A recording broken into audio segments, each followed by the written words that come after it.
बिपिएफनि 17 बोसोर खुंथायनि समाव रायजो राजाफोरा गियै समखौ बारहोनो गोनां जादोंमोन।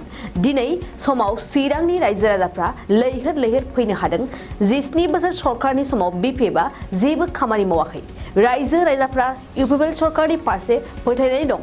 फैबाय थानाय समाव रायजो राजाफ्रा इउपिपिएलनि सरकारखौनो लाखिनो थाखाय समायखिरा लादों। बेफोर गोख्रों बाथ्राखौ बुंदों बिटिआरनि गाहाय खुंगिरि प्रमद बर'आ।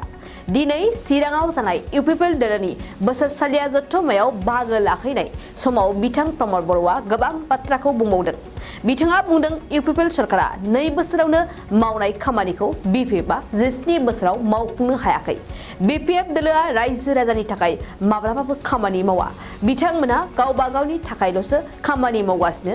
बिटिआरनि गाहाय खुंगिरि प्रमद बर'आ फैगौ समाव बड'फा उपेन्द्रनाथ ब्रह्मनि जोनोम सान फालिनो लानायनि सायावबो गोनां बाथ्राखौ बुंबावदों।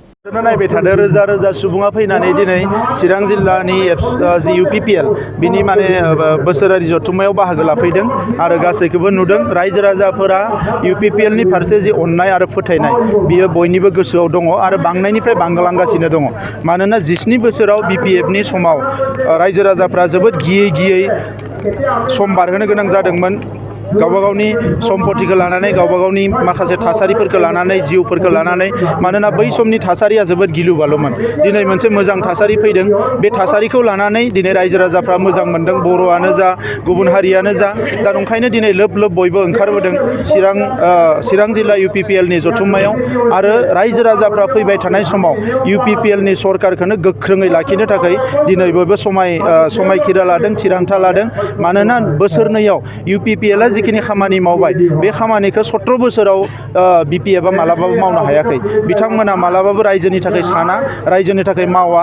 पावारखौ लानानै दिनै माने पावारखौ माने बाहायनानै गावबा गावनि थाखायल' बिथांमोना खामानि मावदों। दिनै सोरबा लिडारफ्रा दिनै फरेस्ट ओनसोलाव साहा बागान बानायदों, सोरबा राबार बागान बानायदों, बायदिसिना बिथांमोना गावबा गावनि थाखाय बानायदों। नाथाय रायजो राजानि थाखाय बिथांमोना थांनाय 17 बोसोराव जेबो खामानि मावाखै।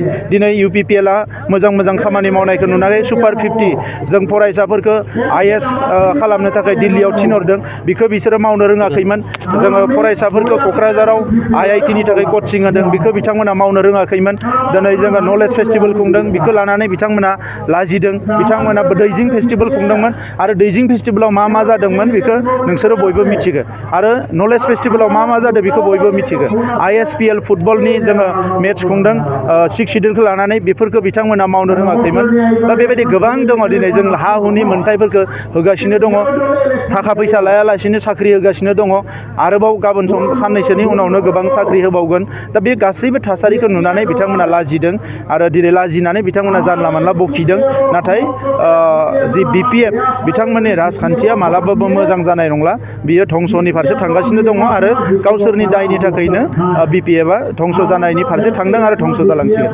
बिधानसभा सोदांनायनि मोनसे खामानि सोलिगासिनो माबायदि जागोन? बेवहाय जोङो क'क्राझार लकसभा समस्तिखौ एसटि रिजार्भ जानांगोन होननानै जों दाबि दैखांदों आरो जों फोथायो बियो क'क्राझार लकसभा समस्तिया एसटि रिजार्भ जागोन। आरो जोंनियाव जिखिनि लकसभा रायजो एमएलए एसेम्ब्लि सेगमेन्ट दङ, एसेम्ब्लि कनस्टिटुवेन्सि दङ, बे गासैखौबो मेक्सिमामखौनो बे गासैनि मादाव मेक्सिमामखौनो एसटि रिजार्भ खालामनांगोन होननानै जोङो बुंदों। मानोना बियो 6 सिडुल एरिया, बे हिसाबै बियो एसटि रिजार्भ जानांगोन होननानै बे गासैनि मादाव मेक्सिमामखौनो एसटि रिजार्भ खालामनांगोन होननानै जोङो बुंदों।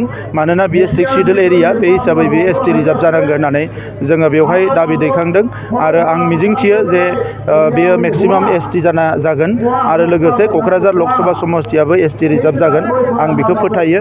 मानोना गोबाव बोसोरनि उनाव दिनै जोङो बेबायदि मोनसे डेलिमिटेसन कमिसनखौ मोननो हादों आरो बेवहाय इउपिपिएलनिफ्राय मैयायो जोङो मोनसे गिदिर टिम थांनानै, गिदिर हान्जा थांनानै इलेक्सन कमिसनखौ लोगो हमदों आरो फैबाय थानाय समावबो जोङो लोगो हमबाय थागोन। आरो जोङो लुबैदों जे जोंनि जिखिनि गासै 14 कनस्टिटुवेन्सि जागोन बेवहाय जाहाथे जोंनि माहारिनि बांसिन देरहानो हानाय बेबायदि मोनसे थासारिया फैयो, जों बेखौ नायदों।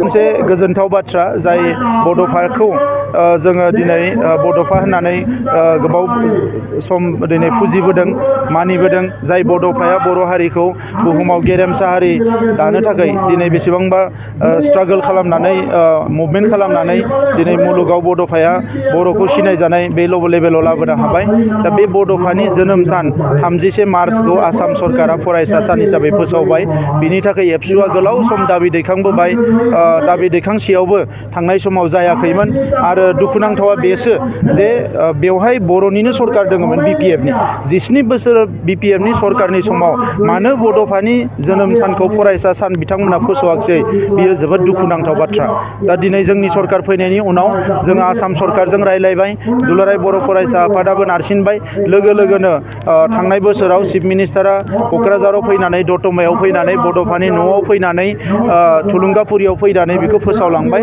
आरो फैगौ 31 मार्चआव गाजा गोमजायै सारा आसाम नाङैनो बड'फानि जोनोम सानखौ फालिनाय जागोन आरो जोंबो बेखौ गाजा गोमजायैनो फालिगोन आरो जोंनि बड'फानि सानथौ सानस्रिया अराय सम मुलुगाव थांनानै थाथों आरो बड'फानि जि मोन्थोर थां आरो थांनानै थानो हो बे मोन्थोरजोंनो जों अराय सम दावगालांनो हाथों बड'फानि सोरगोआरि जिउ सोलेरा अराय सम सोरगोआव आलो गोजोनै थाथों जों बेखौ हास्थायो सोरबा सोरनिबा बुंनाय बाथ्रा जागोन नाथाय संबिधाना जि खामगोन संबिजिता जि खामगोन बेसो जागोन दा बेबायदि दाबि बेबायदि रायलायनायफ्रा फैबाय थागोन थांबाय थागोन नाथाय ट्राइबेल हिसाबै थांना थानायनि जे बर' मानसि हिसाबै जों ट्राइबेल हिसाबै थांना थाबोदों ट्राइबेल हिसाबै थांना थागोन बिनि सायाव रायलायनाय जागोन सम दङ फैसाखौ सिग्नेसार खालामजोबना बुंबाय थादों जोंथ' बिथांमोननि बायदि करर खुङाखै बिथांमोना हिसाब होथों जोंबो जोंनिखौ हिसाब होगोन बिथांमोना मोनसेयावनो 10-15 कोटि खुंदोंमोन जों मोनब्रै मोनबाजों जोङो 2-3 कोटि खरस खालामदों बरपेटा रडनि मुरि बाजारनि बरपेटा पुलिस थानानि खोलाहा थानाय